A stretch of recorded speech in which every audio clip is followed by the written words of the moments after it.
Break के बाद रुक करेंगे बुलेटिन की ओर। इस बुलेटिन में बात होगी दुर्ग की, जहां दुर्ग पुलिस ने हलवाई के मर्डर का किया खुलासा। साथ ही बात होगी सीहोर की, जहां लोकसभा चुनाव में अधिक से अधिक मतदान के लिए कलेक्टर ने मैदानी अमले को किया प्रेरित, और बताएंगे कैसे उन्नाव में लगातार अवैध हरे पेड़ों पर चल रहा आरा। ऐसी तमाम खबरों पर विस्तार से होगी चर्चा। खबर दुर्ग से है, जहां दुर्ग पुलिस ने हलवाई के मर्डर का खुलासा किया है। मामले में पुलिस ने 24 घंटे के अंदर आरोपियों को गिरफ्तार कर लिया है। बता दें कि मोहन नगर थाना अंतर्गत शौचालय के पास एक व्यक्ति की लाश मिलने से सनसनी फैल गई थी, जिसका पोस्टमार्टम के बाद डॉक्टरों ने होमोसाइडल होना बताया, जिसके आधार पर पुलिस ने जांच शुरू की। तो वहीं मृतक की पहचान शेखर यादव के रूप में हुई, जो मोहन नगर थाना अंतर्गत नया पारा का निवासी बताया गया। मृतक शेखर हलवाई का काम करता था। हत्या का कारण पैसों का लेन देन बताया जा रहा है। घटना घटी इस बारे में बताएंगे। ये 22 तारीख की घटना है। लगभग शाम को 7 से 9 के बीच में एक व्यक्ति की हत्या हुई थी। घटनाक्रम इस प्रकार है कि पुलिस को रात के 10 बजे सूचना मिली कि शुलभ शौचालय में एक व्यक्ति की डेड बॉडी मिली है। तो और ये व्यक्ति जिसने सूचना दी उसका नाम है राधेश्याम यादव। तो पुलिस ने वहाँ पहुँचकर तस्दीक किया और बॉडी को पोस्टमार्टम के लिए भेजा। तो पोस्टमार्टम में डॉक्टर ने ओपिनियन दिया कि होमिसाइडल नेचर का है। तो इसमें फर्दर हमने जांच किया तो एक हमारे पास सीसीटीवी फुटेज आई, जिसमें 3 व्यक्ति डेड बॉडी को शुलभ शौचालय के अंदर रखते हुए दिख रहे हैं। तो उसमें से एक व्यक्ति जिसने सूचना दी थी वही है राधेश्याम यादव। तो 2 लोग और थे, आकाश यादव और महावीर यादव। तो इन तीनों के मेमोरेंडम लिए गए, तो इन्होंने हत्या करना स्वीकार किया गया। और हम छत्तीसगढ़ के दुर्ग से सीनियर संवाददाता लोकेश साहू की रिपोर्ट। खबर छत्तीसगढ़ से है, जहां पर दुर्ग में वर्ल्ड वेटरनरी डे के अवसर पर दुर्ग के पशु चिकित्सालय में दाऊ वासुदेव कामधेनु विश्वविद्यालय के तत्वावधान में कार्यशाला का आयोजन किया गया, जहां भारी संख्या में छात्र छात्राएं शामिल हुई। आपको बता दें, लगभग 60 जानवरों का परीक्षण कर वैक्सीनेशन इस दौरान लगाया गया।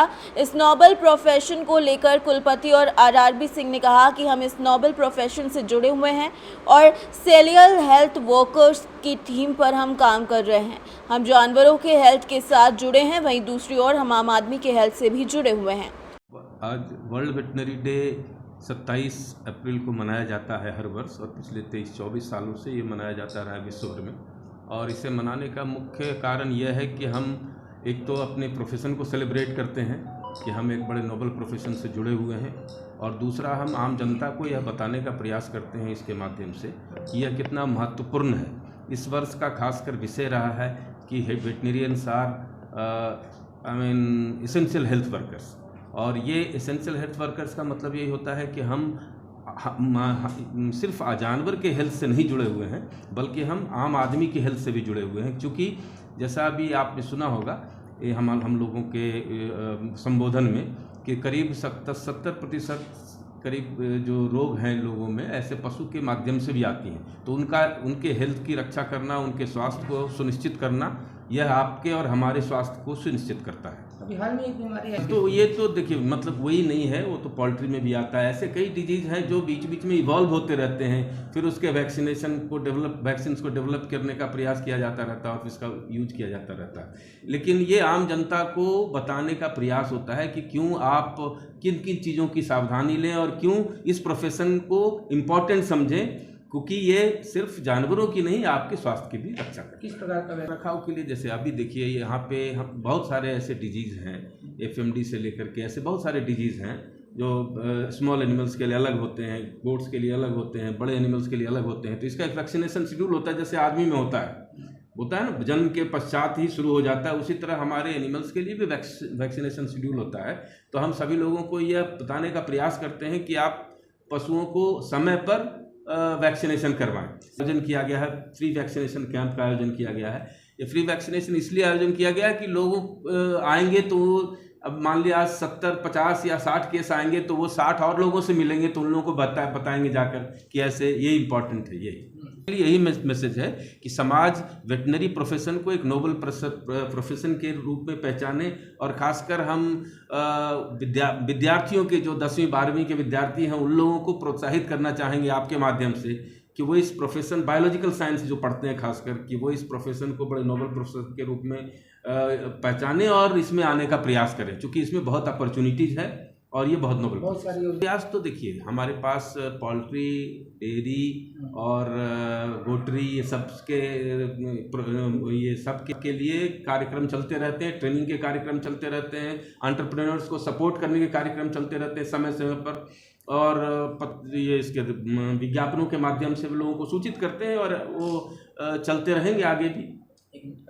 मैं अभी कुलपति हूँ दाऊ श्री वासुदेव चंद्राकर कामधेनु विश्वविद्यालय का जी। इसके पहले मैं राष्ट्रीय डेयरी अनुसंधान संस्थान करनाल से जुड़ा रहा हूँ।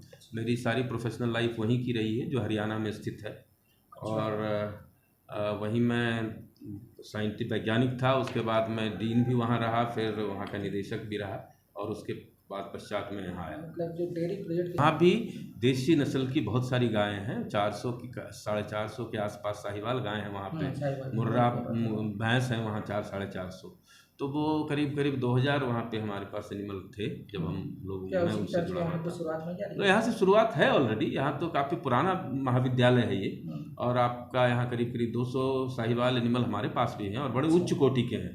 पिछले करीब 4 दशक से ज़्यादा से हमारे साथ हैं, और बड़े स्टैब्लिश्ड ब्रीड है। धन्यवाद। छत्तीसगढ़ के दुर्ग से सीनियर संवाददाता लोकेश साहू की रिपोर्ट। खबर सीहोर से है, जहां लोकसभा चुनाव में ज्यादा से ज्यादा मतदान करने के लिए कलेक्टर ने मैदानी अमले को प्रेरित किया। टीम वर्क के रूप में पूरी ऊर्जा के साथ काम करें तो सफलता मिलना निश्चय है, ऐसा कहना है कलेक्टर परवीन सिंह का। उन्होंने सीएम स्कूल भैरुंदा में बूथ अवेयरनेस ग्रुप में 2000 से अधिक ग्रामीण अमले के शामिल होने की सूचना दी।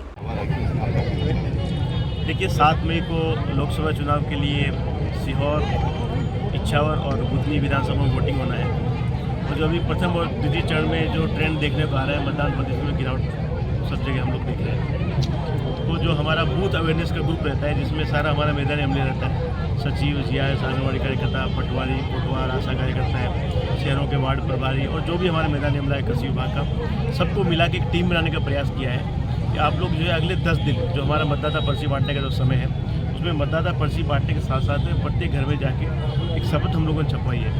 वो शपथ भी लोगों से दिलवाया कि वो जो है मतदान के दिन आएंगे। और इस बार थोड़ा सा गर्मी की वजह से या शादी की वजह से कहीं ना कहीं देखने में आ रहा है कि मतदाता कई बार बाहर नहीं निकल पा रहे हैं। तो पूरे मैदानी अमले से मैंने आह्वान किया है कि हम लोग जो है मिल के काम करें, टीम के रूप में काम करें, और जहाँ बाकी जगह मतदान प्रतिशत गिर रहा है, हम अपने सीहोर जिले को टॉप में लेके जाएँ। सब लोग मिलकर काम करेंगे तो निश्चित रूप से परिणाम अच्छे आएंगे। तो कोई भी इस काम को ऐसा ना समझे कि इस विभाग का काम है। हम सब अभी जो है भारतीय के डेपुटेशन पे है, उनके लिए काम कर रहे हैं। तो 7 तारीख को इस बार मेरी आज मैं भैरुंदा में हूँ, तो मुझे लगता है कि भैरुंदा के जोश को देख के ऐसा लग रहा है कि भैरुंदा ही 5 विकास खंडों में आगे बढ़ने की संभावना है। सबसे ज़्यादा मतदान परसेंट रहेगा, और सीहोर जिले का मतदान का प्रतिशत एटलीस्ट जो हमारा विधानसभा चुनाव का परसेंटेज था 84.4%, या तो इतना रहे या उससे भी अधिक जाए।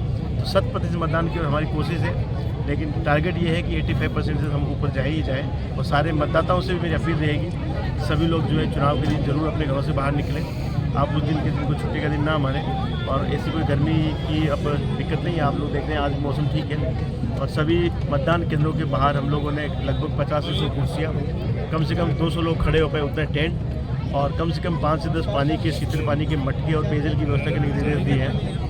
तो गर्मी को लेकर भी परेशान होने की आवश्यकता नहीं है, और मतदान का समय भी पर्याप्त है। सुबह 7 बजे से लेकर शाम को 6 बजे तक का समय है। तो उस पूरे समय में आराम से जाके जो एक मतदान के औसतन 1000, 1200, 1300 मतदाता होते हैं, तो आराम से जाके वोट कर सकते हैं। सभी मतदाताओं से अपील रहेगी कि आइए हम सब लोग जो है 7 मई को सीहोर जिले में 100% मतदान की तरफ आगे बढ़े, और सीहोर जिले का नाम जो है पूरे भारत के पटल पे आए कि यहाँ के मतदाताओं ने बढ़ चढ़ के इस चुनाव में भाग लिया। धन्यवाद।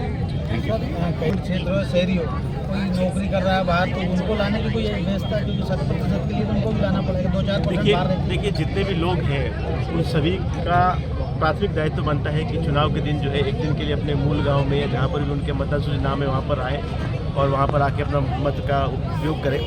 मैंने सभी मैदानी अमले को निर्देश किया है कि उनसे टेलीफोन पर संपर्क करें, उनको यहाँ आने के लिए मोटिवेट करें। कुछ 1%, 2% लोग होते हैं जिनकी नौकरी की कंडीशंस हो गई या कैसी परिस्थितियाँ होती है, वो लोग आ नहीं पाते, लेकिन बाकी जितने सारे मतदाता हैं वो अधिक से अधिक संख्या में आए और अपने मताधिकार का प्रयोग करें। सीहोर से सीनियर संवाददाता कन्हैया नाथ की रिपोर्ट।